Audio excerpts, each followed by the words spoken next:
Hanggang ngayon ay wala pang opisyal na pahayag mula kay Vice Ganda o sa ABS-CBN tungkol sa dahilan kung bakit hindi madalas nakikita si Jackie Gonzaga sa It's Showtime. Gayunpaman, may mga balita sa host na hindi nakakasama sa ilang araw ng episode dahil sa iba't ibang dahilan tulad ng personal na obligasyon, health concern at iba pang mga commitments.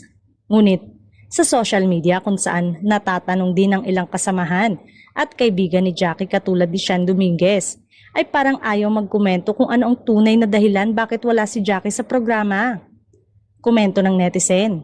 Noon daw kasi ay sinasagot nito pag may naghahanap kay Jackie katulad pag may commitment sa iba o may sakit ito.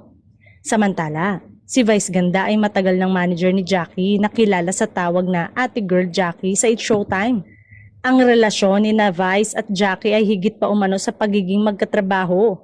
Hiling naman ng ilan na sana daw ay mapanood na si Jackie sa programa. Gumaling na o maayos kung meron man gusot sa pagitan nila ni Vice Ganda.